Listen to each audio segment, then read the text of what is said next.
It'll be fine. It'll be fine. At least you have burner Fine. stuff. It's true. More and more of my off-grid living crap has been coming out of storage in the garage as this has gone on. And at this point, we're up to like just short of Burning Man camp in the desert for a week power management situation short of solar panels. So, you know, Do you have a generator? I do. I have a, it's only ever been sort of my supplemental generator for Burning Man, but it was in my garage and the fuel works well enough. So anyway, we should get on with the meeting. Hopefully PSE is horribly wrong. Do we have 7 of us? 1, 2, 3, 4, 5, 6, 7. I may have missed someone, but we definitely do have a quorum out of 10. So I counted 8 with Tuck, Giles, me, Death Star, Sean, Megaphone, Magic, and you. Rockin'. Okay. Let's dive into it. All right. So first thing on the agenda is liaison business. DPW. Do we have anything to discuss?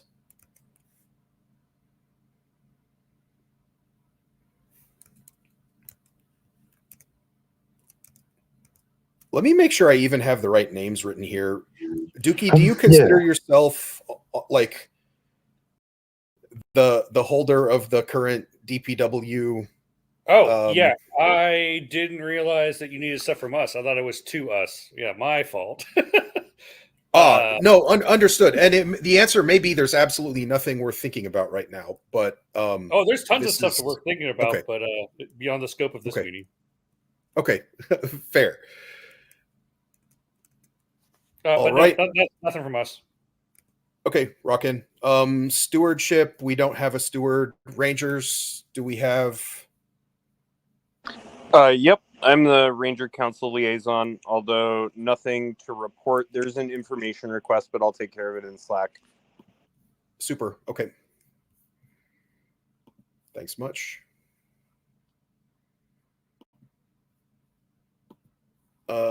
Next then is producer reports if we have anything. Critical, there was some discussion about whether we got a final report from y'all already. And independently of that, we would like to know how we feel about the Burning Man regional report that's coming due. Okay, I will answer the second one first for some reason. We feel fine about the Burning Man regional report that's coming due. They have asked for it by end of year, and those data are in the wild and being herded in my direction. It's been a slow process, but it's happening, so I feel confident that will happen by end of year. We do not have any updates for the report we submitted last time. Okay. So does that mean you believe that the report is finished, final, delivered? No, it's not. Okay. Okay. We still owe you a couple of details, and we have been beset by some calamities that have resulted in delays, and I think somebody else wants to talk about that. Okay, no sweat. My goal here is only to put the appropriate amount of pressure on, not to put any real pressure on. Decoy. Hey, we're hoping to have the final stuff tonight. I'm still tracking down some data. Again, there were some calamities and therefore delays, and numbers were hard for a bit. So things are better, and the finalized stuff should be soon. No sweat. I guess I would say context from the board is that we are rolling into budget making season, and having final numbers from events is very, very helpful for steering that conversation. I think our meetings are December 12th and 16th. So anytime before then is probably no one on the board will notice the difference between any time in the next 20 days. But tonight sounds good, and so does tomorrow. We'll definitely make that happen. Sweet. Okay. Thank you. How about, well, anything else from Critical before we move to CComp? Nothing else to report from Critical. Okay. C compression, same questions for y'all on final report and Shit, if Critical end of been done since year. July and they don't got theirs, you think ours is done after 3 weeks? No. I work in consumer goods and Black Fridays in like 4 days. I was working right up until the vote 5 minutes ago. So give me until after Thanksgiving. Okay. Yeah. You heard the context note, Yeah, and yeah. that I will certainly endeavor applies to here have as well. you by December's meeting. Perfect. In order for us to form an opinion on budgets, and that, as you have been advocating loudly, informs many other downstream decisions, Yep. We would like those numbers by our December budget process. Thanks. All right. Next, then, board business. Minutes from last month. Board, have you had a chance to look? Many of you have already approved in email. Some of you have not. We won't call anyone out by name. Instead, we'll do a call for amendments or objections shortly. Have you all had a chance to look? Yep.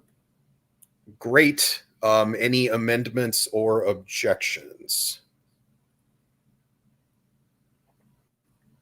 Hearing none, we'll adopt the draft minutes for the October board meeting. All right. Next. We're going fast so far. All right. So Tara's email. We've talked about this before, I think 1-2 meetings ago. The board talked about it in a special meeting in October and voted to return. I wanted to have this conversation in a public board meeting and also give everyone on the board a last chance to think through if we have any particular notes on how we want to go about that. I would say the default is we uncheck the box in Google Workspace that says account disabled, and we message Tara through the mechanisms with which we've been in contact with her and tell her that we've done so. I'm certainly not imagining like a press release over this. I think that we could include a little bit more context than we have re-enabled it, but I don't know exactly what more context to include, and I'm certainly open to ideas or discussion or concerns.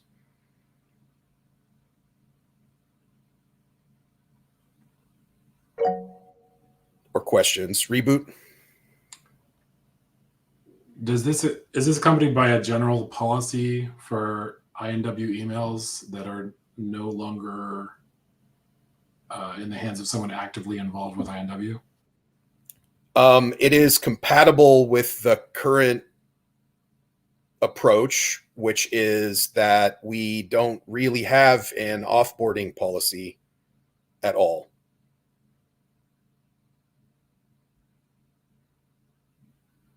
I think we would love the answer to be, we have a very tightly run IT program that absolutely has onboarding and offboarding policies for emails and what domains they're on, et cetera. And I think we also need staff to implement such a policy. And I think that the proposals have sort of stalled in the how do we do it phase. The tech committee has picked this up at least 3 times since I've been involved, and we failed to run it to ground any of those times. And I believe that that is a trend that is likely to continue. And as a result, I believe that the organization shouldn't be doing anything asymmetric here relative to anybody else.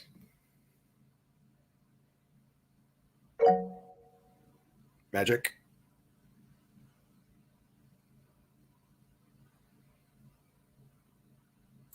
You're muted.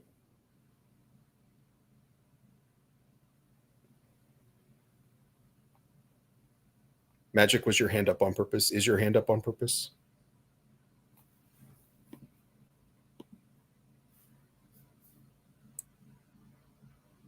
We have no magic.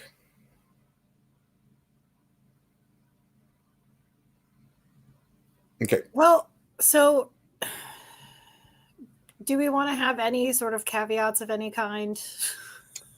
Well, I mean, I think so. There is a social media responsibility policy that we make board members sign. I don't know that an email account is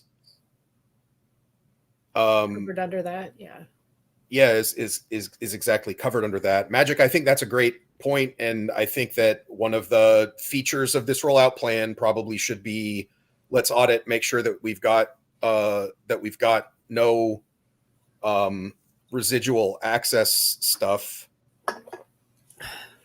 One of the things that needs to include, but also might be something that we need her help with, is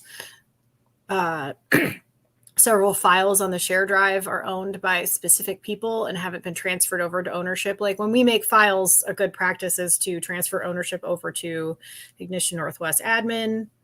I haven't seen her name on a lot of things, but it does, like, you know, if she does have her name on those, she's the only one who can change it.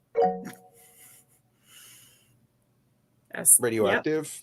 The master admin account, which is admin@ignitionnorthwest.org, is able to change who. Okay, cool. You can actually do it in bulk and just assign them to the admin account. It's possible that that's been done. I have not seen Tara's name on anything, but You wouldn't have had a lot in there to begin with, honestly. yeah. But I know that for a fact because I have done it. You can also like change the granular controls on like outbound stuff. I mean, realistically, you could change the domain to like alumni.ignition.org or something like that too, to make sure it's differentiated from active board members. Yeah, that's kind of one of those things that we have just not done just because we don't have a process yet about that kind of thing. Yeah. No, honestly, like I mentioned in the chat, this is something, it came up in the before times too, and we never could figure out what to do about it. Yeah. So.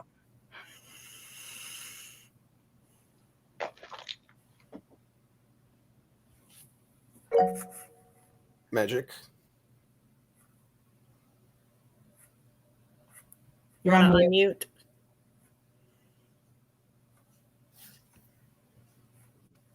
And visibly frozen.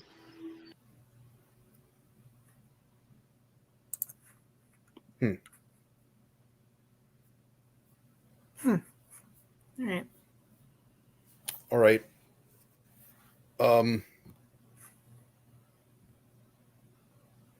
Beep beep. We have definitely talked to Scott Hoppola. We have taken his advice under advisement. Test. We can hear you now. There you are. Yeah. Magic, go. I just would like the backstory on why we want to reactivate an account requested by Tara. Is that like the driving force here? Well, I think it's that we don't believe there's sufficient reason for this to be treated asymmetrically with any other alumni email account. I think that we have reached the position that I will add, this was by vote, not necessarily by unanimity, right? But we have reached the determination that the that we've been squirming for a year on should we be sticking with this state that we got into through local decisions, and are of the belief that we ought to make a compelling, we ought to create the situation for there to be a compelling policy reason for us to be treating an individual differently than any other individual in the history of the organization. Yeah, makes sense to me. It's just maybe we should formalize the offboarding process or figure that out. Totally agree. Would Catch me up. that. There's what, Jimmer?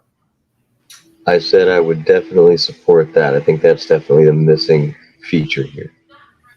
Can we vote on restoring the email subsequent to an offboarding, like quick check-in from the tech committee after this meeting? I mean, this is something that we've been struggling with for like a year. We've kind of determined that we don't have like the manpower to really get a better process going, and we did vote to return her email last month. So I don't know. Okay. We even have, so there's a draft that has been in front, again, catch me offline. Like there's a draft that has been in front of the tech committee several times that details an alumni account domain and an offboarding policy. The question is who executes this, but not just who executes this once. How do we institutionalize the ongoing execution of this in a uniform way? And we have not, I certainly don't believe that we have the organizational capacity to take on that additional effort. Like, I think we would need, it's complicated. So I don't want to be dismissive, right? Like there is an opportunity for you to say, I move that, what you just said. And also this has been thoroughly discussed repeatedly. I think that we end up staying in this situation where we have asymmetric treatment of an individual through the organization's inability to take a decisive action for an arbitrary number of future years if we don't continue down this path of an attempt at decisively restoring uniformity to the world for now. We can always build the offboarding process at next month's tech committee meeting if we can figure out how to resource it. I move that we restore Tara's email access after 1 week and ask the tech committee to investigate reasonable access control prior to that. But barring that, if there's no action from the tech committee, we just restore it.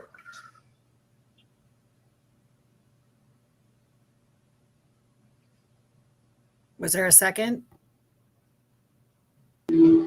A second.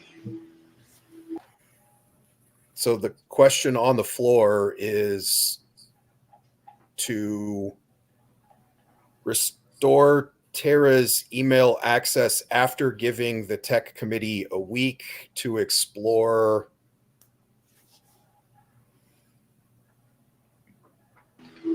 how to create guardrails in a way. Reasonable access controls was the language used. Reasonable access controls. I have a little bit of discussion, which is the tech committee doesn't have a business meeting, so I don't know how the tech committee does that in a week. Perhaps it's extended for a month.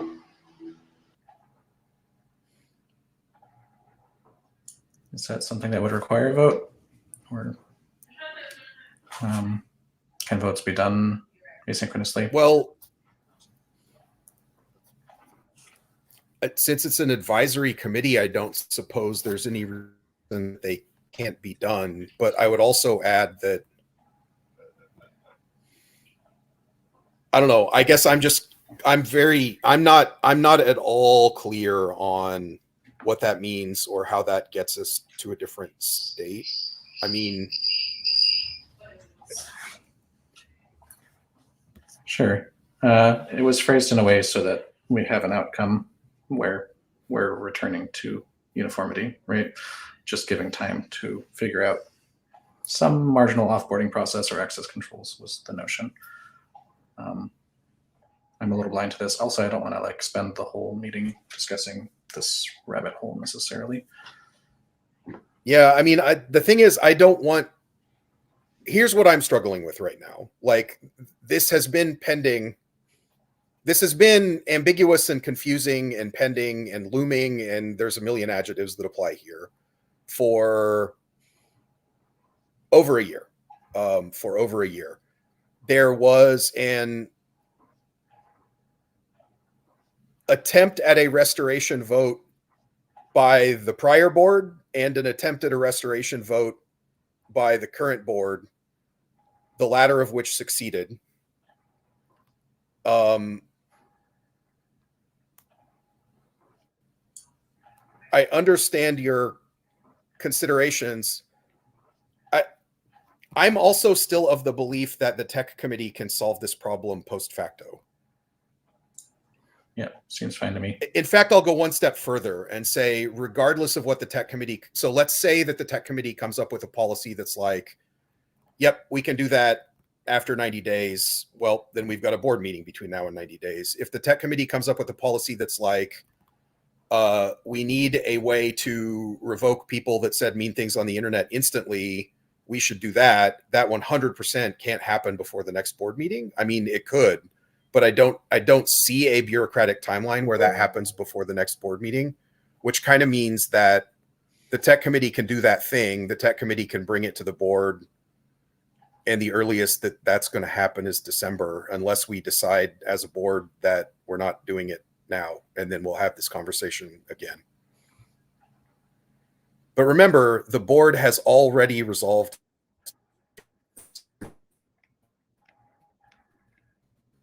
Yeah, if the board's already voted on this, I don't understand what's under discussion right now. It was literally just like, have we thought of anything? You're kind of coming in and out, Wyman. Okay. Yeah, I think the idea is that we voted in a closed session, and there was some like comments after the vote happened that was like, should we like have any like caveats attached to it, or is there any process that needs to happen before that? But this was like a month and a half ago, so I'm shaking on remembering. All right. I don't recall that actually. I remember us moving to restore access. Okay. And that was it was a very clean motion. It was Yeah, a very Yeah, clean I mean, motion. we It was just- absolutely just straight did it, and then there was just like I think that there was chatter afterwards, I think after we had adjourned the meeting. So I don't know, I thought that maybe that was why we circled back on this. I think the main point here was that we wanted to inform the larger group because it happened in a closed meeting. We wanted to just say, hey, this has been a thing that's been ongoing and we're resolving it. And that's the motion that we passed. And Okay. Yeah, if I may, I would concur with what's been said. It was voted, it was passed. What I would encourage is that the tech committee go ahead and find that lever, and as a team, we create an offboarding policy that includes the lever that the tech committee can create.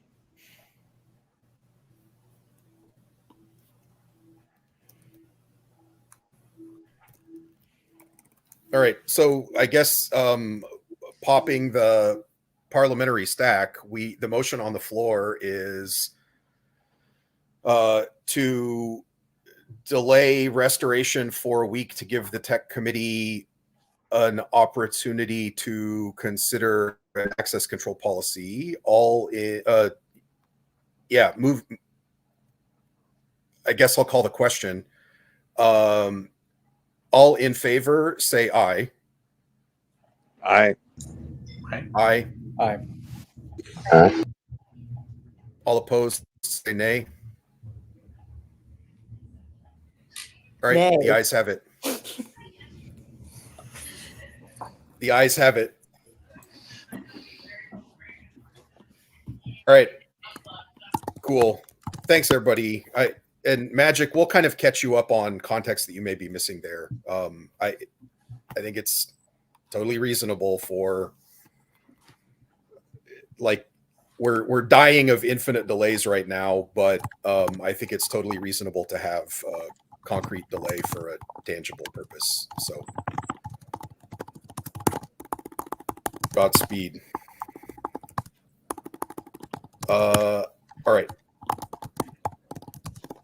Next, the next old item, onboarding meeting for new board members. So this is going to happen this coming Sunday afternoon. You all know when, and I just wanted to say that if we believe that there would be utility in all or many or most ? I don't know, of us getting together, I would be willing to offer my place up as a place where we could do that. It's in Northeast Bellevue. I realize that's not necessarily close by for some of you, but we could, well, I guess unless PSE is wrong and means 8 days instead of 5, I believe that we will be on the internet and can involve people virtually who can't make it in person. Or we can just choose to do it fully hybrid. I'm totally okay with that too. Just wanted to throw that out there and get discussion. Support Iowa. Nice. I will be coming back from Portland that day, and so I Okay. am not entirely confident that I will be able to get to a place, but I can certainly be on my phone in a meeting. Okay. All right. So it doesn't sound like we have anyone that's dying to try to organize a thing, which fine. I love in person, but it's very far for me and I don't drive. So I also love in person, and if I wasn't traveling, I would absolutely like offer my house in White Center, but I definitely can't be confident that I'm going to be here in time to host. We can do mop up in December, but we'd be all right. All right. That was all I had. And then budget meeting logistics is a thing that we should talk about. So we've got 2 budget meetings scheduled.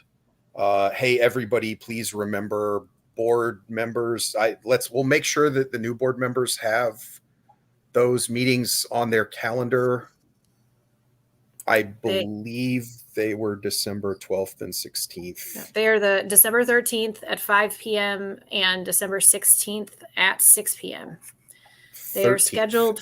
Yeah, the 13th. It's a Friday. Friday the 13th. They look like great. they're each scheduled for, yeah. That's why it's a little early. So 5 to 7 and then 6 p.m. to 8 p.m. on Monday, the Monday off after. Great. And Those are I believe the indeed on my goal. calendar. I have them What, on my Best Star? calendar. Those do? are indeed Okay. on my calendar, so I have been invited. Great.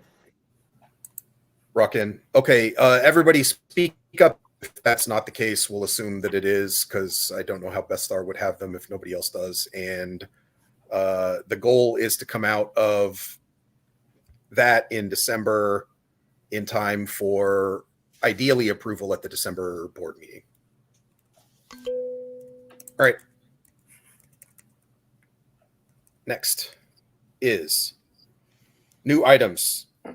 I want to talk about new board member committee appointments. So normally we do committee appointments at the, like, to clarify, committee chair appointments at the spring board retreat where we're onboarding our new crop of board members. But we've got a handful of new board members out of cycle, and I have at least one, I think, reasonable co-chair proposal to make, and would definitely be interested in discussing others. So the one that I would start with is Beth Star and events. And I think that making Beth Star a co-chair with Tuck would be a good way to get the events committee more opportunities to nonsense go. I move that we appoint Beth Starr to be co-chair of the events committee. Seconded. All you in just favor say aye. Aye. Bye. Hi. If we're Opposed, say taking nay. notes, may I write down that everyone seconded? I You third can. it, in fact, but Thanks, folks. I think. Ask me again in January. Congratulations. Yeah, fair. All right. The other one that I think we could talk about, Sean, Magic. I know both of you are technical-ish. Do either of you have an interest in? So we currently have me and Nonsense co-chairing the tech committee. I think the tech committee is handled and well attended, and maybe doesn't need a co-chair, but also we're not bashful. Do either of you have an interest in that? That feels like now is the right timing for. And also, I think that another IT director, tech director, think director with IT responsibilities would be a thing. Not to put either of you on the spot. We can absolutely have this conversation in board of directors as well. But that is a thing that we could consider doing now if we feel so moved. Consistent with last board meeting, I'm happy to wear an IT hat. Also interested in co-chairing the finance committee if that becomes a topic. I like that a lot. And in fact, I think so. Our finance committee is technically dormant right now, although we also have treasurer's office hours that's sort of shaping up to look a little bit like finance committee. I think that Jimmer. Sorry, was Marley not technically the chair of that? That may be true.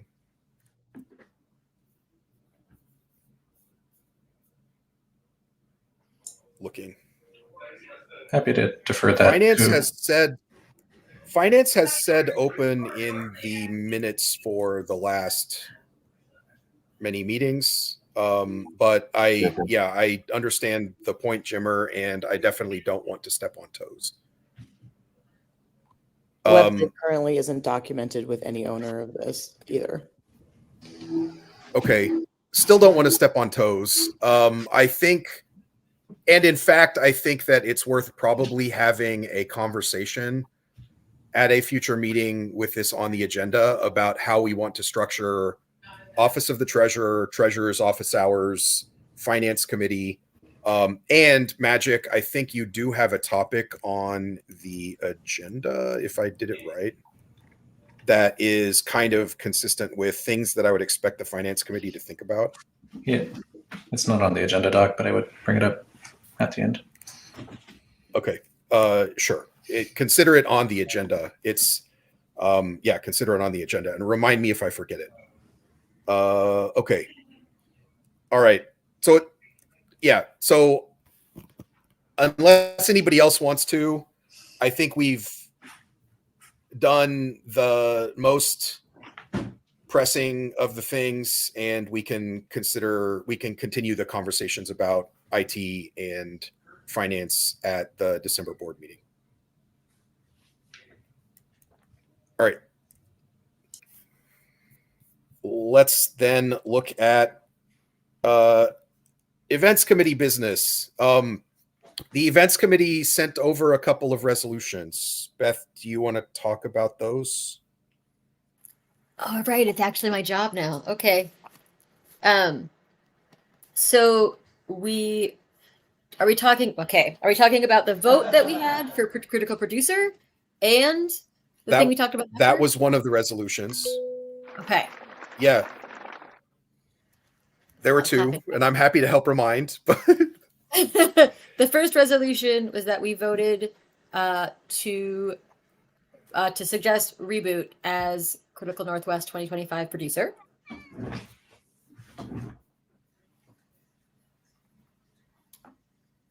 And the second thing was also twofold, which was we are in the December meeting intending to vote on two things: whether Critical Northwest moves in 2025 or not.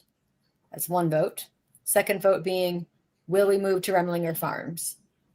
And we will kind of go from the combination of those votes. The other thing that the events committee had asked is that the board address the community post town hall. There has been a lot of conversations happening after that in text, on Facebook, other social media, and the events committee is requesting that the board address the community and let them know that we are listening, we are hearing everything, we are noting everything, we are taking all of those things into consideration for the vote that will be happening at the next events committee meeting.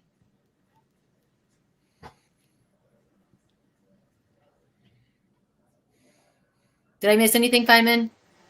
No, I think that was right. I mean, the please send comms was also part of that second resolution, technically. The second resolution was please send comms saying that we appreciate and are listening to the input. The request was kind of like in the board's voice, please say we request, or we appreciate and are listening to your input. And the events committee will be blah in December, where blah was those things that Beth Star just mentioned. Just further that, so you're aware, if there is communications that are requested to go out, I have a form that you can fill out that has that, so you can put all of the details in there. I generally ask for the chair of the committee if the committee wants to communicate something with the community, but since it's coming from the board's voice, we can talk about it in Slack. But yeah, I'd like to have some time to, there's like a minimum of 48 hours before posting, that kind of a thing. So yep, let's work together on that. Totally agreed. I think that there was a little bit of back and forth in the events committee meeting. Where I settled is that's a totally reasonable thing for the board to want to say. How dare you claim we didn't want to say it in the first place? Haha, giggle, giggle. And I think that we can totally do it. I was willing to sponsor this and continue to be willing to sponsor this as the official comms requester if we want to think about it that way. But I mean, we can workshop it all together, but like, since I was, Yep. The demand is not megaphone write copy. That is cool. not the demand. Just I'm just making sure. Yep. I will backstop Beth Star and whoever else believes they have ownership here. Cool. Yeah. All right. Okay. So I guess the board needs to decide whether we want to oppose either of these resolutions. So the events committee charter says that the board ought to oppose recommendations from the event committee by 2/3 if we do not want to adopt them. Does anybody want to move and attempt a 2/3 override on either of those resolutions?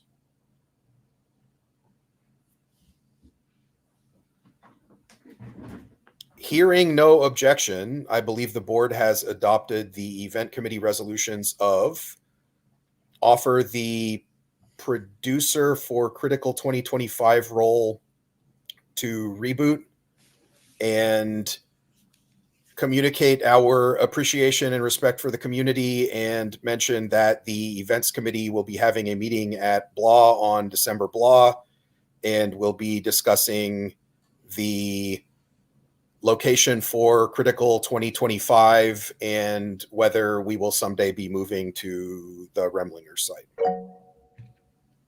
Reboot. Does the board have enough information right now to decide whether or not we're moving next year? Because if the board has that information right now, then I think it would be in terms of community relations, a really smart idea just to make that call right now.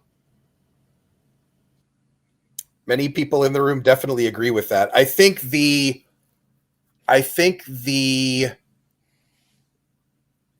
customarily missing step is that normally those decisions originate in the event committee, who is currently reserving rights to answer that question for itself in December. From a purely parliamentary perspective, I believe that the board could attempt a resolution to decide definitively before the event committee passes a recommendation.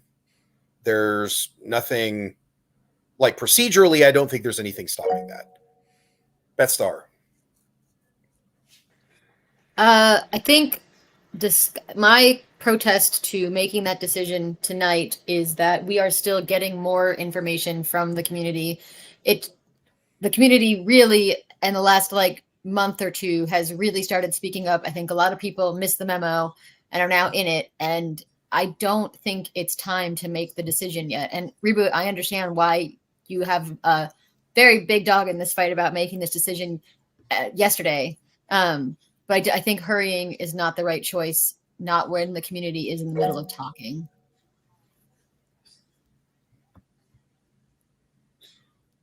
Reboot. Yeah, I appreciate that. To clarify, I think my intention is to ask whether the board can definitively say we are not moving this next year. I think that it's pretty clear from the community feedback that is happening and has happened that a decision the other way could end up in a revolt. But deciding that we're not going to move, I think, is a pretty stable thing to say that would be received mostly warmly. Betstar. I mean, I think that mostly is sort of the point. A lot of this is about optics, right? Like, I don't disagree with you that I think right now it is looking like the community leans heavily into not moving in 2025. However, we just had a secret meeting as the events committee that nobody knows about, and we didn't put it on the agenda that we were voting on the move. In fact, we've been telling everybody that we're not doing that tonight. Means we can't make that decision tonight. I think it would be unfair to the community. I think it would be bad optics. I think it would have been misleading. I don't disagree with you about the fact that we're probably leaning really heavily that way, but I don't think we're in a place to make that decision tonight.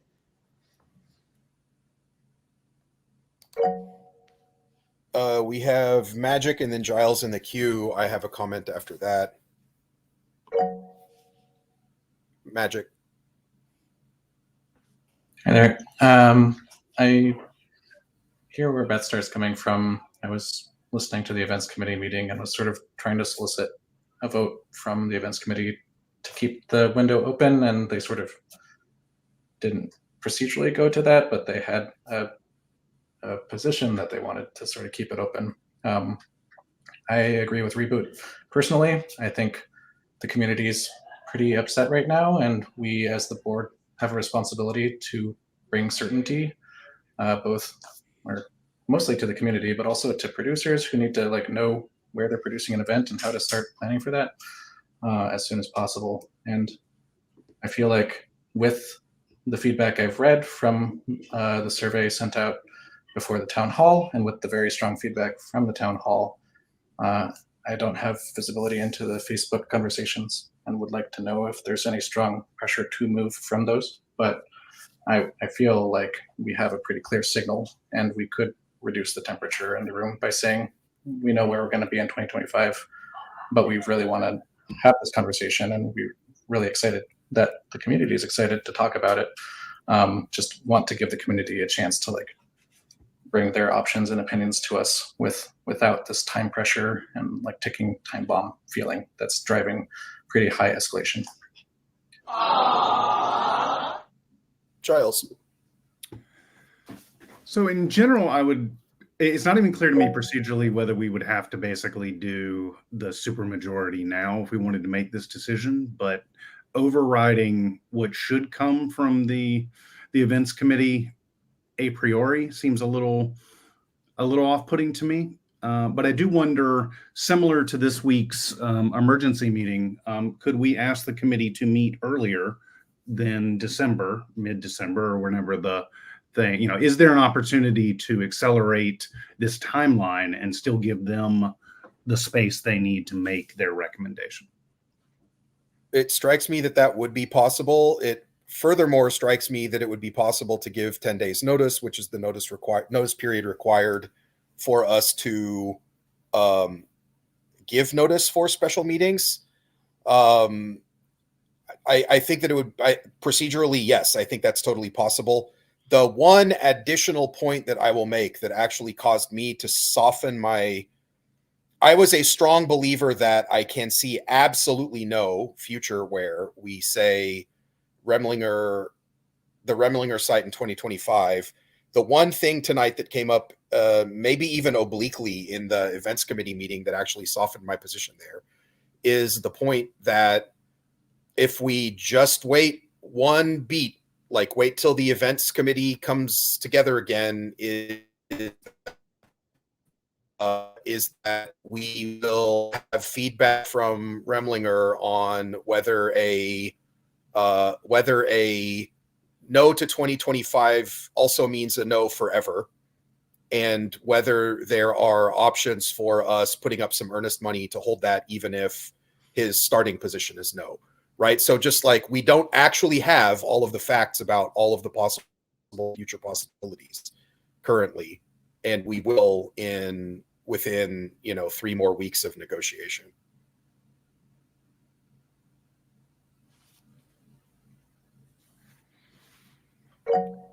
I'm of the belief, I continue to be of the belief that us saying no now it would be very unusual for that to end a negotiation conversation. But also, it's objectively true that we'll know more about the posture of our negotiating counterparty in 3 weeks. Reboot, your hand was up.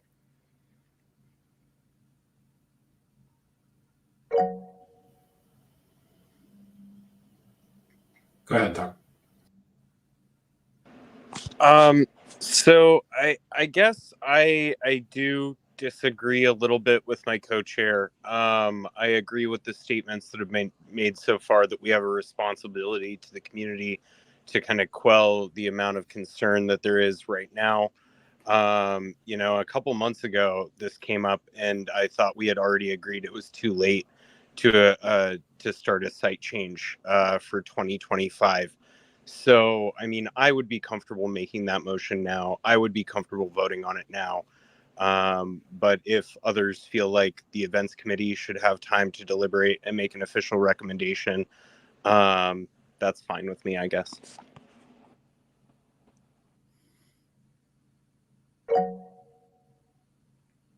Reboot, go. So I promise it's not my intention to create a hostage situation of some kind, but I can't accept the nomination to produce until I have an official decision on that. I'm not trying to be dramatic. It's really true. Totally respect that. That is a completely legitimate position for you to have.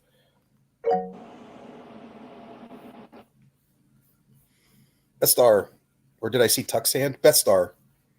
Yeah, and I think that has been part of our discussion on the events committee is that, what's the cart and what's the horse on this? And we decided to go forward with voting on producer because that was a clear thing that we could do. We weren't confident that we could make the call about the move or not.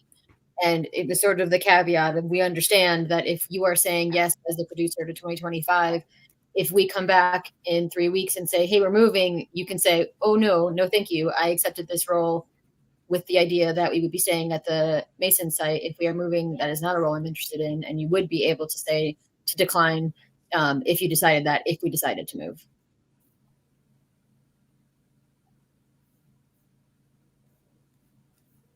Does anyone want to attempt that motion before we move on? Or attempt any motion? I mean, I would move the board confirm the location for Critical Northwest 2025 will be on the Mason land. Seconded. Any discussion? Yeah, I have questions. So I'm hearing that some of the events committee thinks that they have made this decision already. I really would like to kind of understand how solid that is.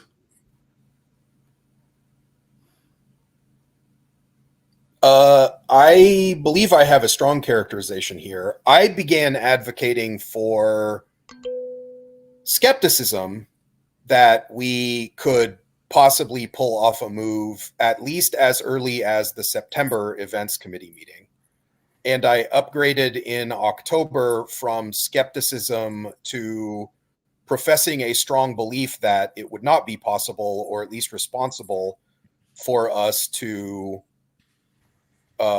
move the event for 2025. And I would subjectively agree that the temperature in the room seemed to shift with those increasingly strong positions. But in fact, I'll say it more strongly. There was never a resolution. There was kind of just people talking about a concept in the room, right? Like, I don't know that we have a documented parliamentary belief by the event committee on this. But we definitely have signs that people are shifting. Tuck and then Beth Star.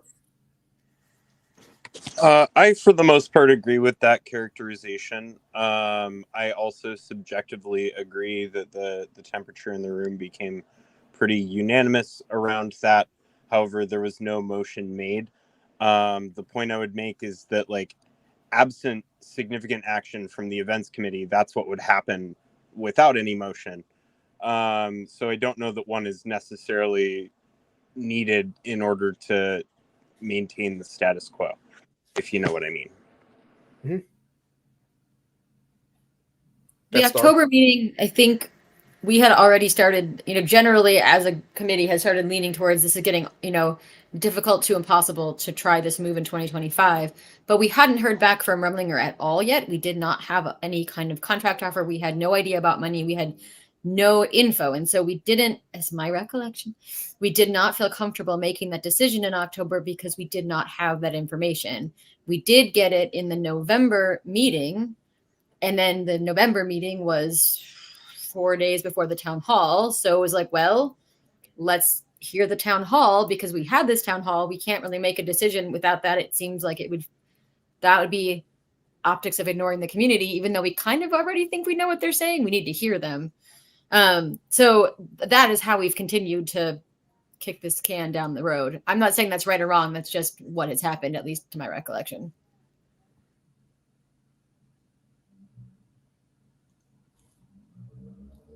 Okay. So the question on the floor, popping the parliamentary stack, the question on the floor is a motion, or the motion on the floor is let's decide, let's declare as the board that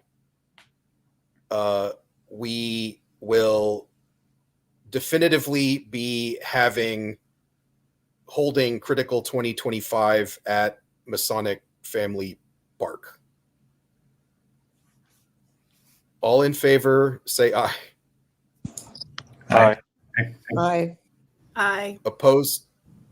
All opposed, say nay. Nay. Giles, you look like I couldn't hear the number of nays. I actually just couldn't tally the number of nays. Jim, or what? As I am abstaining, I would like to have a voice count. That was definitely not sure who said what. I'm sitting here trying to write it down and certainly heard some. There has been a call for a show of hands vote.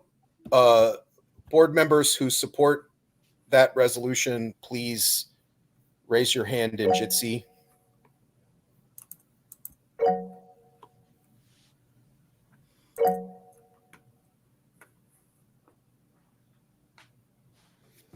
Anyone else? I count 5 in favor.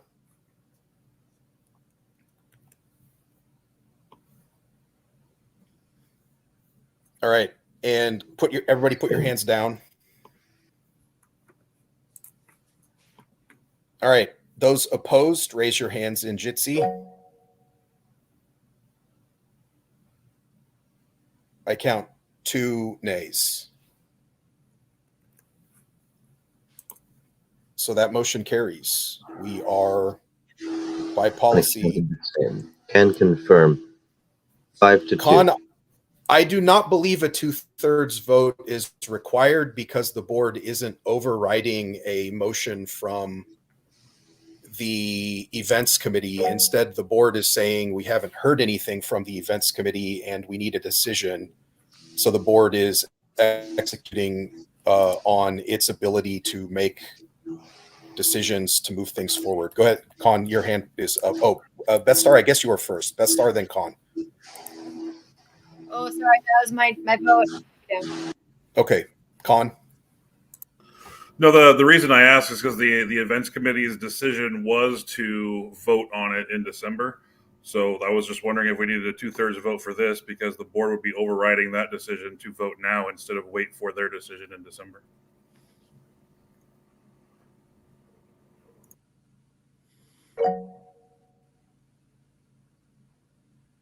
Interesting question. I don't. Beep is adding some math to this. Apparently, 2 out of 7 is 28%. So 5 out of 7 is that is fair. That was a 2/3 vote because I did not vote. So that is that based on attendance or based on the full board? It, as with any, so the default under Robert's rules is the number of votes is what you beep beep. It's not even quorum. It's the number of votes have to be. So a no vote doesn't cause the. It was 5. Con, it was in fact 5-2. So there was a 2/3. 5/7. Wait, 5/7 is greater than 2/3.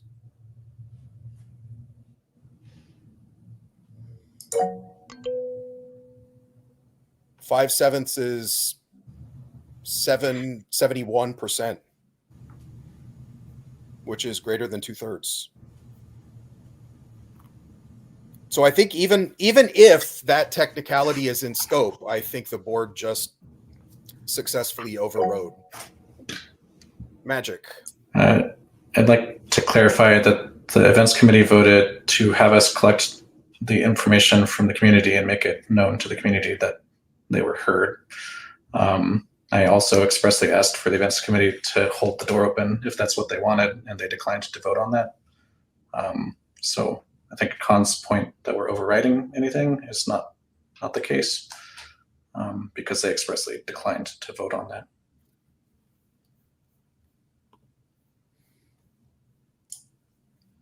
All right. Yeah. So it is. So Jimmer, we need super duper thorough notes about this in the minutes, but I mean, I wrote down who did it. I've got, the names.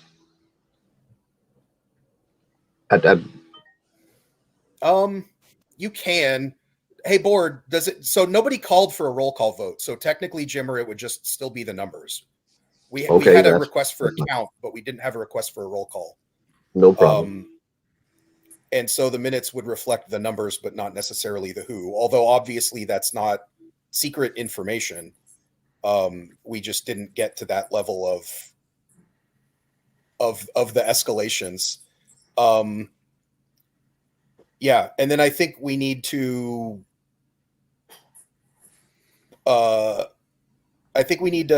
Magic. I think your last point about the event committee, well, I mean, we got to 2/3, so it actually doesn't really matter, even in the case where the event committee came out with even in the case where the board is seen to be contradicting the event committee, the board got to 2/3. Right, and I will make note of that in the notes, because there were about 2 or 3 points that are in here from the events committee. All right. Okay. And all right. Yeah. Duly noted. All right.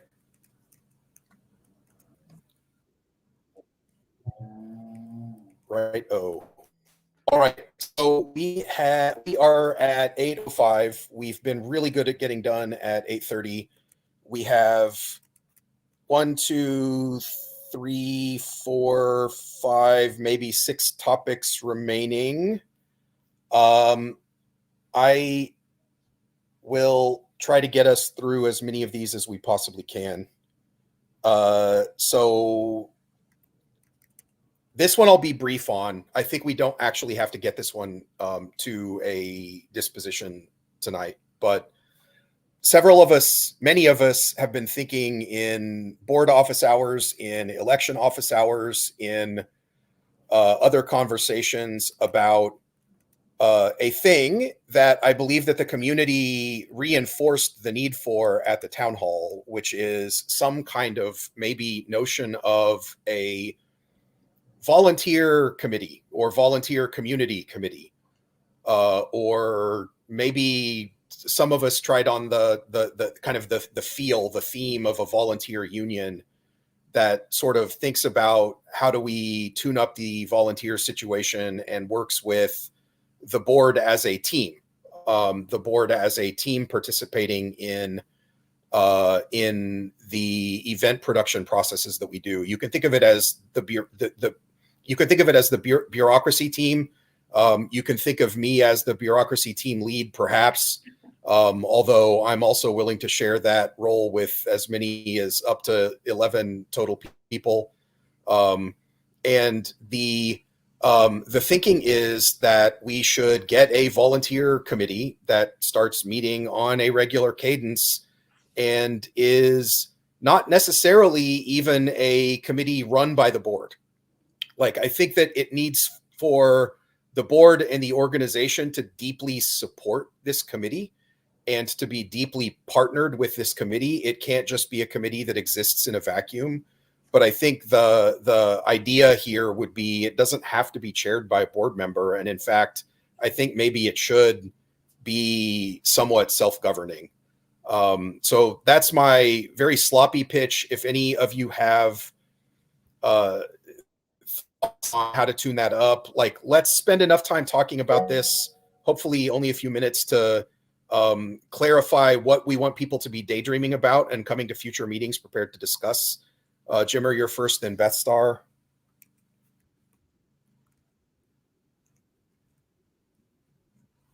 Yep. Yep.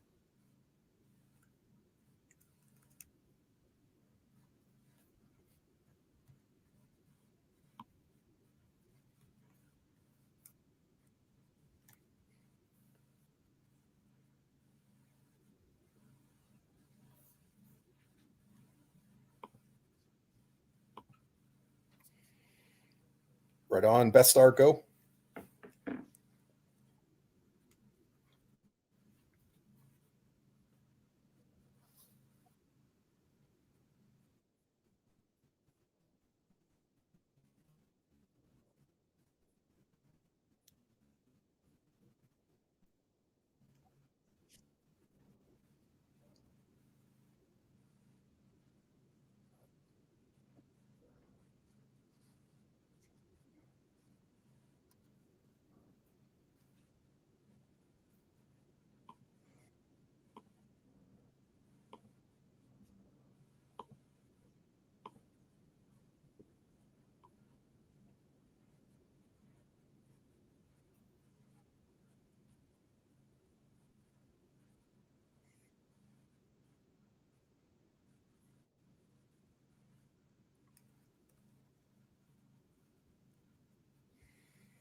I did.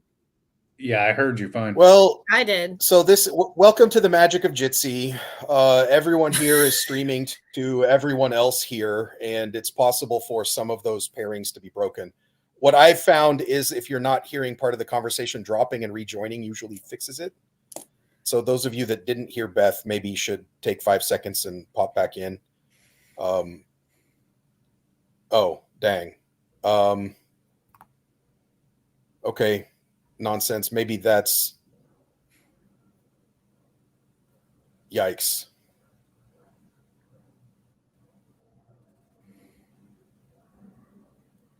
Goodness. Okay. Well, these are maybe some points against Jitsi. Let's move on. So, conduct committee charter. Nonsense presented to the board a draft of the conduct committee charter, which Nonsense, since you're here, do you want to tee this up? Yeah, I'm happy to give some context on the work that's gone into making this charter. So for anyone who has been around or not been around, the conduct committee was formed by this body earlier in the year and we put together a temporary charter that was focused primarily on cleanup around existing outstanding reports we were aware of, people who were reaching out to us directly, and also handling emergency escalations prior to critical, making preliminary decisions on those escalations. And then after critical, we were going to follow up and begin recruiting as well as finalize our charter. So we did all the things that our temporary charter empowered us to do. And since then, we've been working with the former members of the RAC to gain wisdom from them and their guidance, as well as I think discussing internally what we think the best way forward is. And we put together this charter. It's heavily borrowed from much of the language of the RAC, but we have changed some things in it. And we did that in part because we recognized that there was a very large community effort that was involved in putting together that charter. It was an extremely long process with many, many members of the community. But we also recognize that there were things about it that were not optimal or ideal, just in experience, in implementation. And so we made modifications and changes that we think will better suit our community now. I would say this charter is an ongoing document, as all charters for all committees in this, as part of this body are. And I think we expect it to evolve over time, as it has. Today, we have a small skeleton crew running the conduct committee, but as we bring more members on, I fully expect us to review the charter and, where necessary, make further modifications and ask those to be approved by this body. So that's some background and my expectations about the future. I know the board, we've already gotten some feedback from board members and made modifications since I submitted it to the board for review. I'd love to hear any further feedback from the board.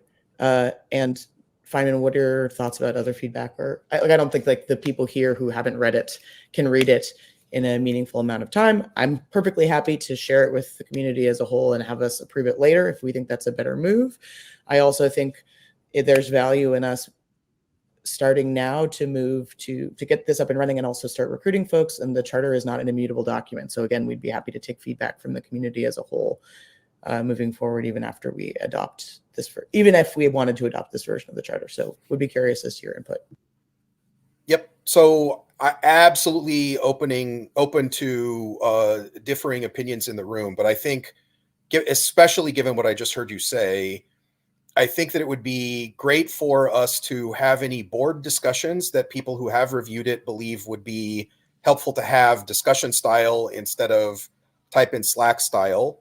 I think that the most important next step to get started for the conduct committee is probably begin community recruiting, which I suspect we could come out of here with a resolution to enable, even with a pending, even with pending feedback to the charter adoption. And if you think that between now and the December meeting, for example, we could do share it with the community, incorporate more board feedback, incorporate any feedback we hear from tonight.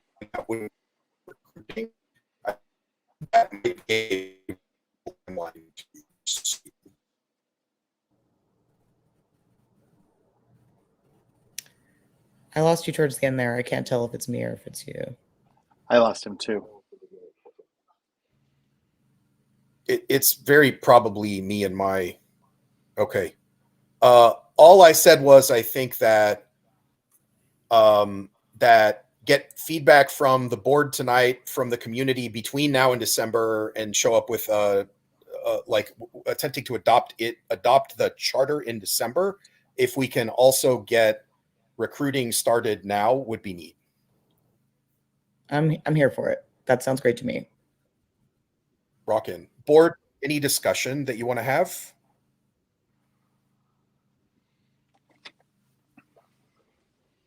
Sounds fine to me.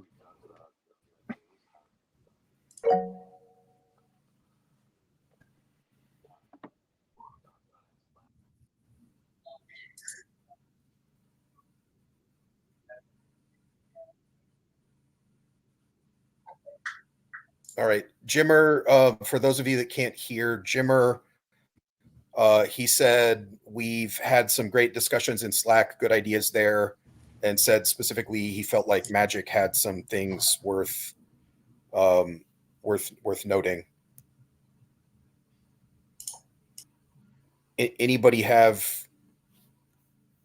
Anybody want to bring any Slack conversation into the meeting? Like, do we have any loops to close, etc.? Or do we feel like we kind of... Oh, I'm sorry. Yeah, go ahead, nonsense. No, go ahead, nonsense. I would call out one thing that I thought was really important that I would say is a key part of this, that there was some discussion about, that I think we landed on agreement on, but I would love to hear people's opinions about, which is that this new charter, and this is unique to this charter, includes a clause that basically says that the conduct committee is empowered to remove board members upon finding sufficient cause of violations of our code of conduct following the process and policy that's set out in the charter, the process around severity and looking at the like investigation process, which is also included in the charter. So basically, if the conduct committee goes through investigation process, they hear about some actions by the member of the board, they go through the investigation process, they find that a board member has behaved in a way that has engaged in behavior that would be a violation of our code of conduct and would be considered severe enough to remove them, that they're empowered to remove folks. We had some back and forth conversation about whether that was a power that we wanted the conduct committee to have.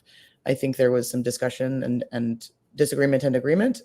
And my take from that conversation was that we landed on this being a meaningful and necessary piece of oversight for this committee to have in order to function as oversight for the board. This is something the community cares a lot about. We've heard a lot of worry from the community about the conduct committee being a part of the board and therefore the board being able to squash anything within it that is brought up. And so that's part of the reason that we included it. But I know there was back and forth, and I'm not certain from the Slack conversation that everyone was in agreement with that. I'd love to hear more. Star, go.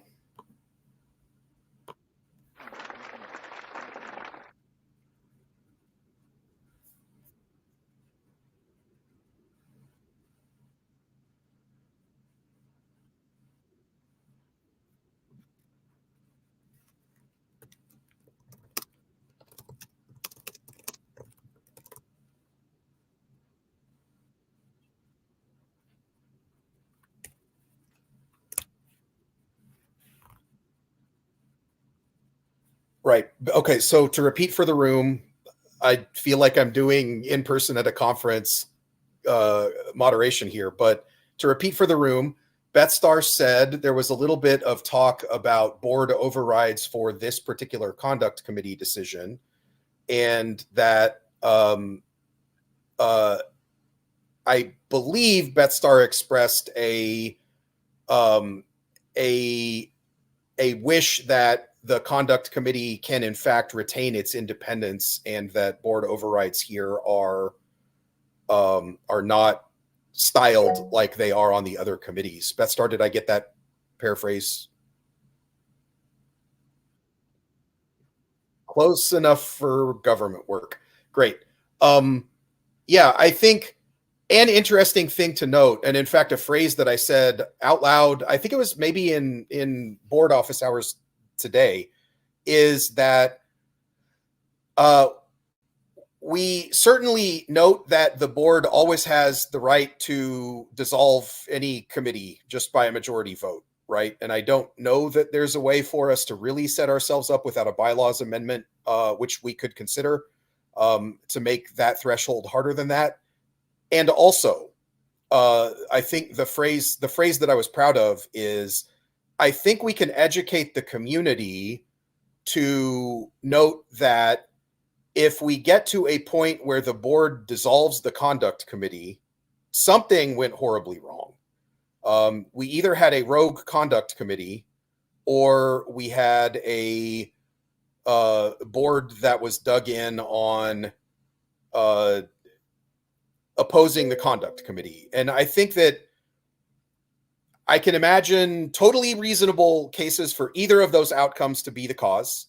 And also, I think that as long as that explosion is loud and the community has the opportunity to say, what the hell, board?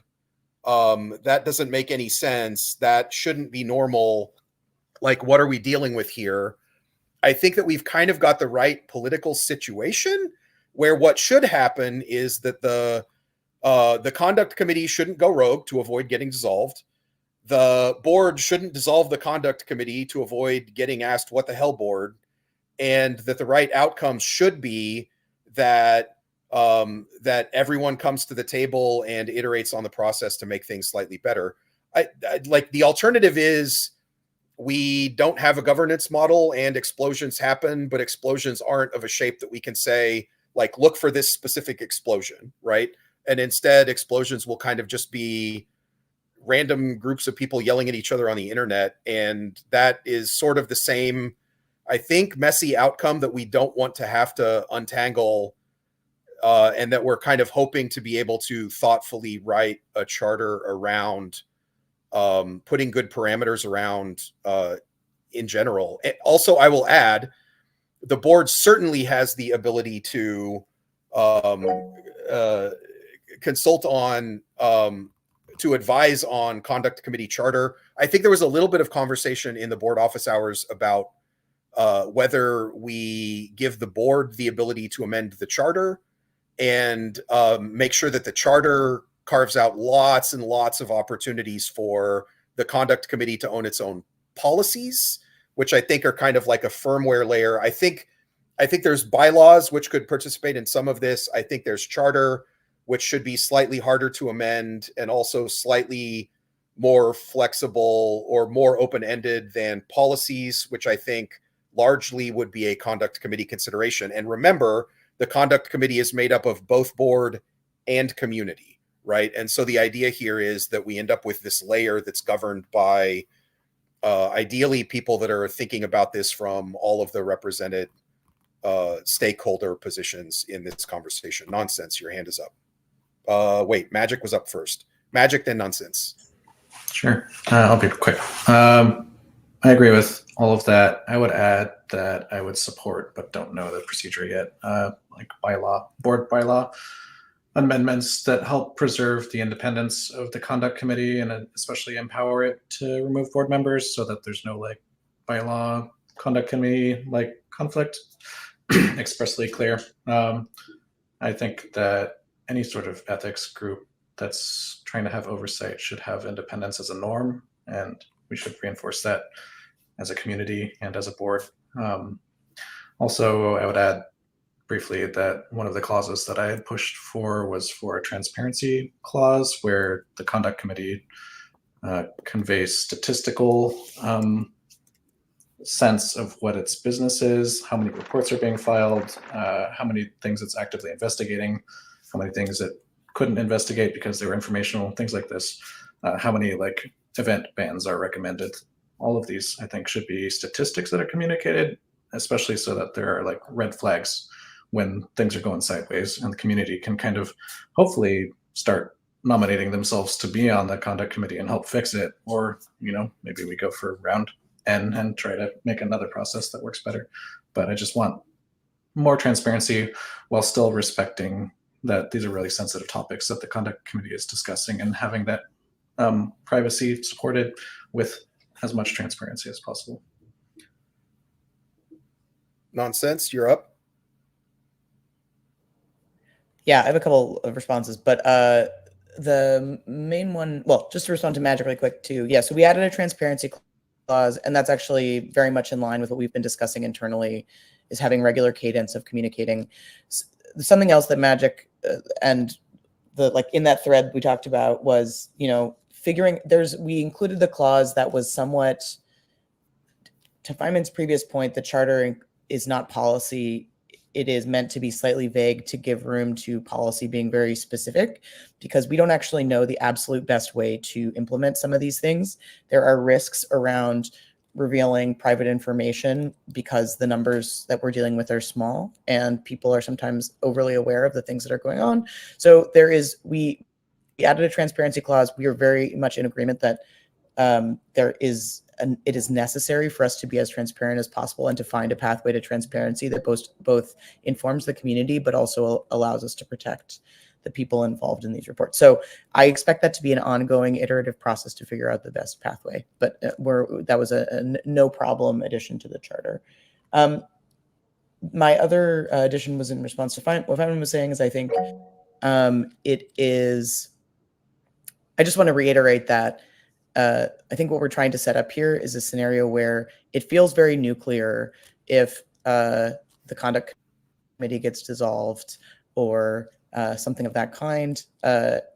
So it disincentivizes interference for trivial matters or matters where someone would be better served by stepping down. And so we're trying to make that a really strong line where if the board as a whole, if they feel really strongly that that's something that's necessary, that the conduct committee has gone rogue, they can justify it and explain it to the community. And if not, the community should be suspicious. So, Con, your hand is up, and then I'd like to get us to attempt a resolution here if we're going to get to it. Con. Yeah, I was just curious. I haven't had a chance to look at the charter at all. Is there how do event organizers get access to the list or whatever, so they know who's flagged and shouldn't be allowed to events? The process won't change at all from the way it's existed previously. So the way we've done that is we NDA certain individuals and share that information. Okay. So for example, through Fire Camp and Ignition Fire Troop, I host events. We were asked at one of our events several years ago when it was still a RAC, if we were going by the flagged list or whatever that Ignition Northwest and the RAC uses, so that they knew if they wanted to attend or not. We tried to get access to that list for our event. We signed an NDA and we were denied. And then we ended up having people not show up to the event because we weren't able to guarantee that list. So I'm just wondering. Do you know why you were denied that at that time? I do not recall. I don't believe we're ever given a reason. The RAC previously had some requirements like fencing, right? So if you have a porous perimeter, they had concerns about keeping people out, even if you use the list. The way that we have approached the list, like we do this through INW's process. So INW, the way that they've managed their do not attend, the way we've managed the do not attend list is that, like for example, at Critical, box office leads and producers are NDA'd. The producers get NDA'd as part of, being signed up as producers, whereas the box office gets particular NDAs for this process. They give us a process for how they're going to handle that information, and then they get access to that list. I think there's I think there's legitimacy to wondering about the porousness of event boundaries, and so if that's a concern, we could talk more about that. But that's the process that we use, for example, for C-compression and for Critical. We did that with Deep Playa this year as well. So we could talk more about that process. It would not, in general, vary from how we do it with our own events. Okay, great. I just didn't anticipate that being a question coming up either towards the end of this meeting or at next month's meeting. So I wanted to ask. Yeah, and I think there's maybe ongoing questions about how we sponsor events that is maybe there for another, there's maybe conversation at another time for that. So like how sponsorship works, this would be maybe an included point of conversation in that. Sure. Great. Thank you. Yep.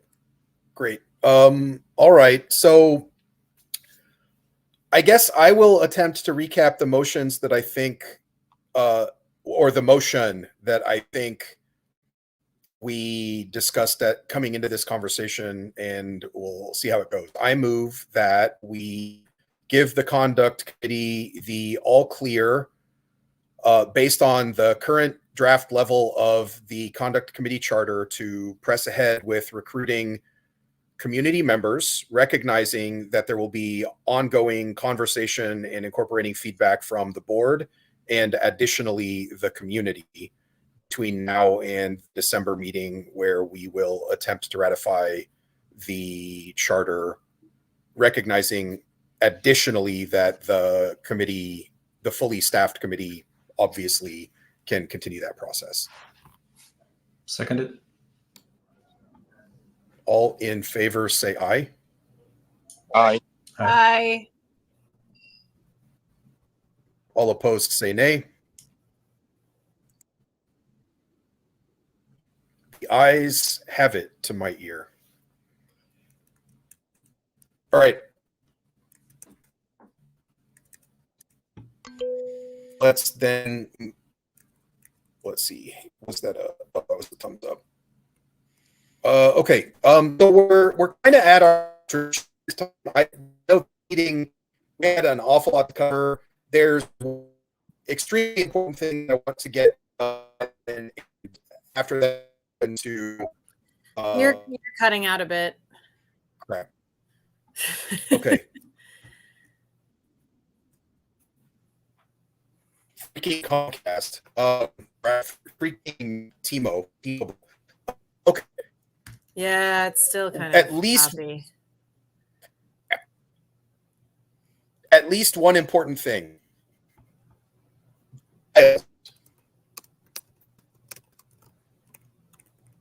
Giles, would you please share our financial? Yep. Yeah, I can go over that. All right. So we've been working diligently to get the with our bookkeepers and trying to understand our finances. And I'm just trying to get my screen up. Let's see where. Oh, of course, it's not so well labeled. That's annoying. All right. Sorry, I'm trying to find the right screen. It's not there. This is annoying. Transaction log. Yeah. Dope. All right. Let me see. Does this do full screen maybe? Yeah. Sorry. Sorry, technical difficulties, folks. Let me see if I can find the right screen. Can you all hear me? Yeah, I can hear you. I'm just Or trying to find the right. Am I still a robot? All right. Why is it not showing? All right, let me just say this to the. I won't even use the screen then. Quick update. So, in terms of our financial position, for the year, we started at $236,000 in the bank. As of September 30th, we are sitting at $301,000. That includes almost all the things from critical and not a lot from C compression. So at the end of the year, I will give you the update on that. My guess is we're going to end the year probably at about 260 is what it feels like. But somewhere between 230 and 260 will probably be our final in the bank bit. So financial state of the org is doing well. We've got a good cushion for future operations. Yes, BP. The current position in the bank is $301,000. Moving on to just a few highlights on the budget. A couple key kind of indications. We've spent about $22,000 on admin. So, the basics of running this org, paying for all the hosting, and a bunch of those pieces cost us about $22,000. We have made about $15,000 in individual grants and corporate contributions from other folks. Beyond that, really, we've got our specific critical and sea compression events pieces. I will report on those a little more specifically at the end of the year, but definitely critical was rather successful financially for us, and sea compression less so for this year. But I'll give you an accounting on that a little further. One of the things for me to figure out, I actually don't remember how public all of these things were in the past. We need to find our own groove in terms of how much of these things we're publishing and putting out there. But I'll take feedback from this as to level of granularity as to what people are wanting. So that is a lightning fast financials. Anyone have questions on that? All right, so BP, we basically did the balance sheet once a year. Okay.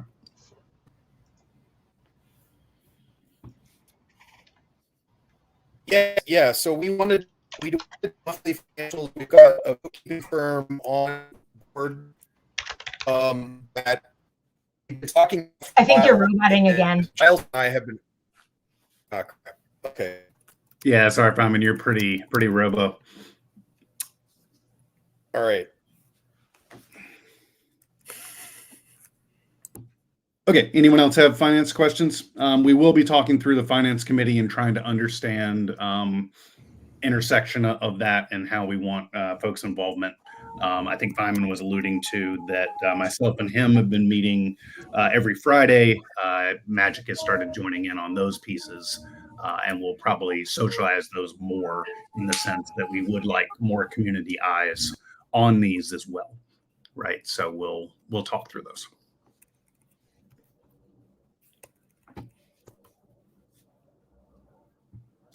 All right, Magic, go. Feynman, are you okay with me presenting the next topic? Yes. Okay, we just heard that we've got a 330K cash position. As noted in the tax return that we just filed, we earn 0 interest on our cash, so it's just under the mattress. What's in a bank account? It's insured up to 250K. I propose that we move this money to an interest earning account that's insured at least at parity with 250K or with 500K insurance. There are money market accounts that will earn us between $6.9 and $2.6 thousand, or sorry, $6.9 thousand and $12.6 thousand a year based on a 250K estimate. So 330K, raise those up a bit.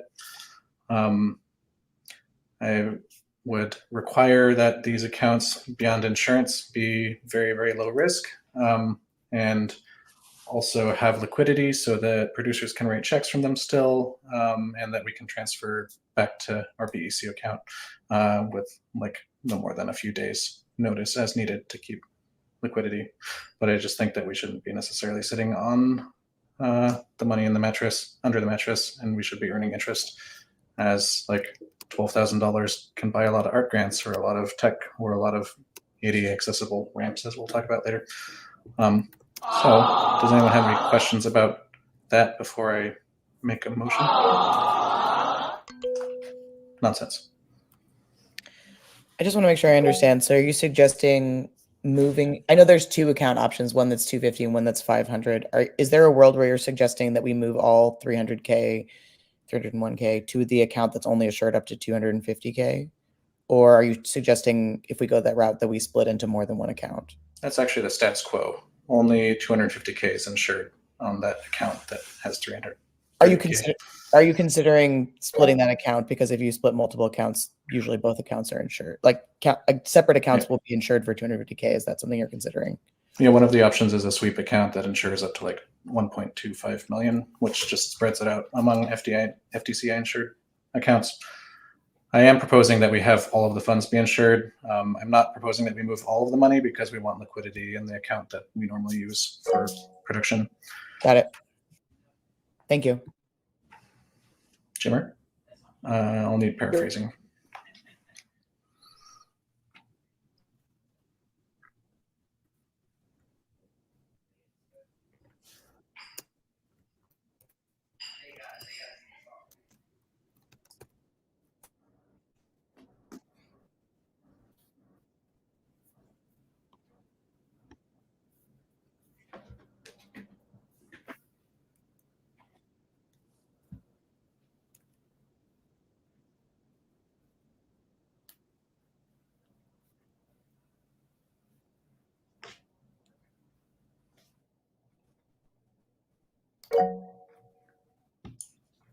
Giles, if you heard Jimmer, can you paraphrase? What was it?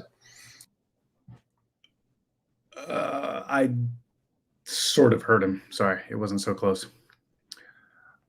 My comment. Yeah, thanks.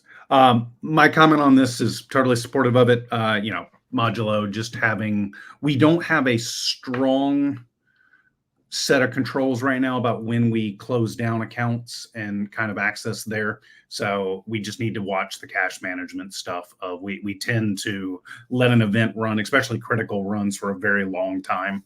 And it looks like they need a working budget of at least about 60 grand in available to them kind of over stuff. So modulo that, I think it's good to get the better interest and the extra protection on the money. Okay. Any other comments? Does Beep Beep have a question?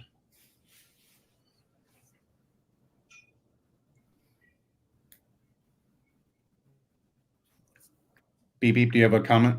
Okay, might be typing.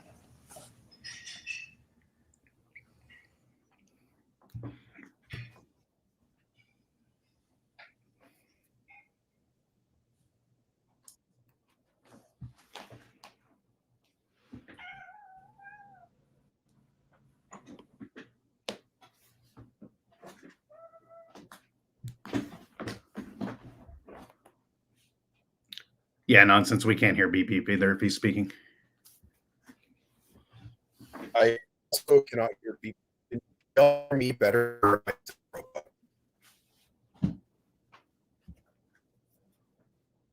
No. Okay. Okay. So hearing Giles on cash management, I'll try and incorporate that. I move to enable me or Giles to open these accounts with Feynman. Oh, you can hear me? Sometimes. Feynman, do you want to type if God. you're trying to?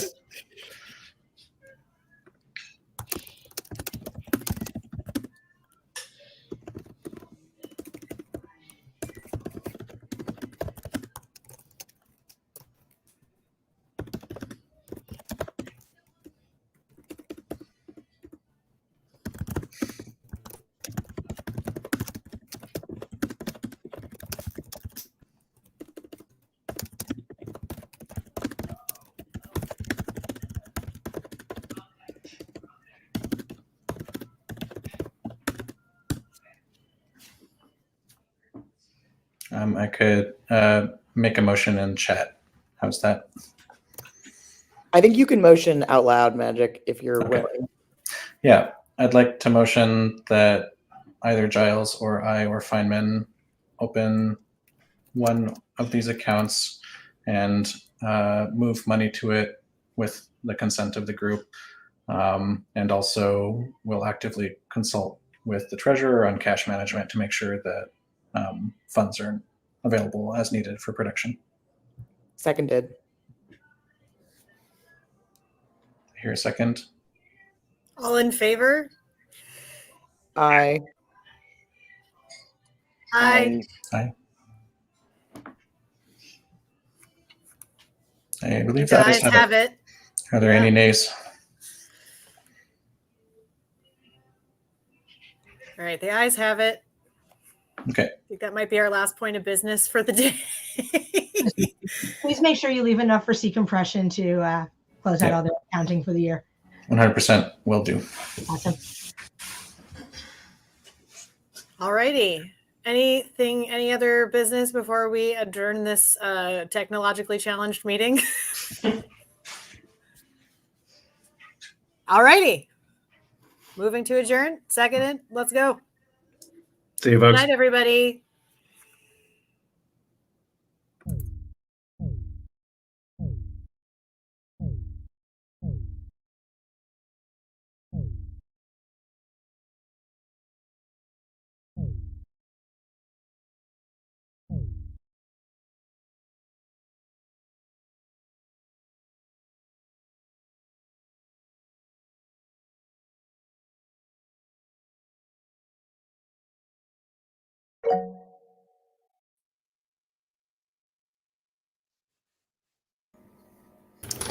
Hey, George Khan. I sent an email to board yesterday. An email to the board yesterday about events coming up for next year, about possibility of support like we did last year. I know things got kind of haywire here at the end of the meeting. I just didn't know if anybody had talked about it or received it or.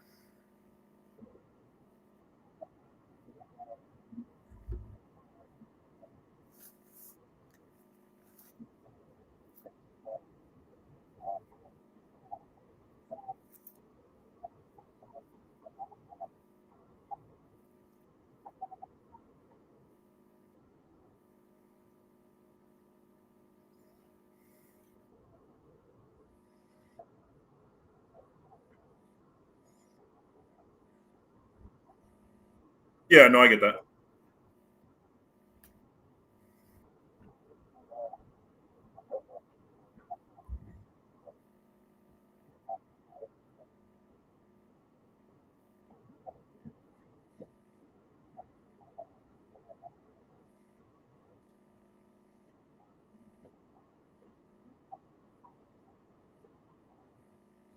Oh boy.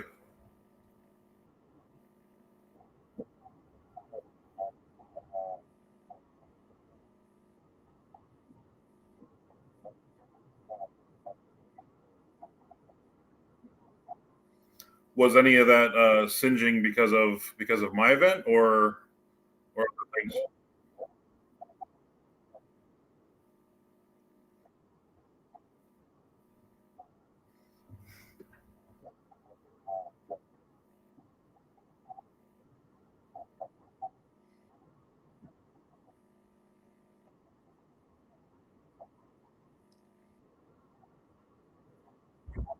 Sure. Okay.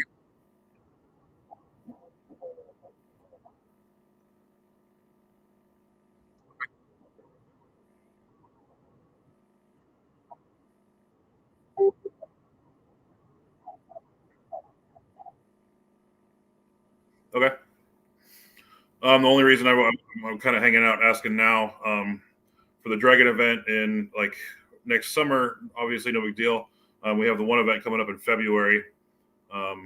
So if I could get on the books for the next board meeting, that would be awesome. Because if we don't figure it out by mid-December, then I don't have 45 days to even apply for the one in February.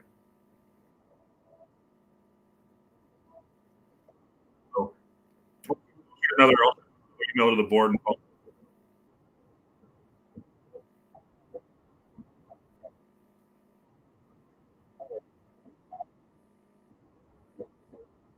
Mm.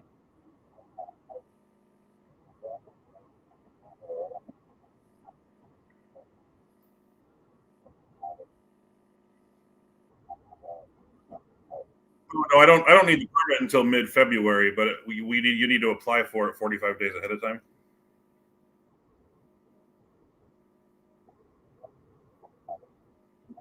Oh, okay, got it. Okay.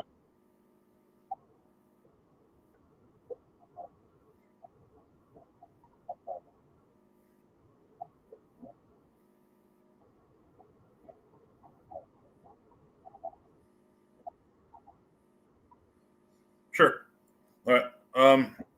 I will shoot a follow-up email back to the board, and then we can continue there. Awesome. Right on. Thanks.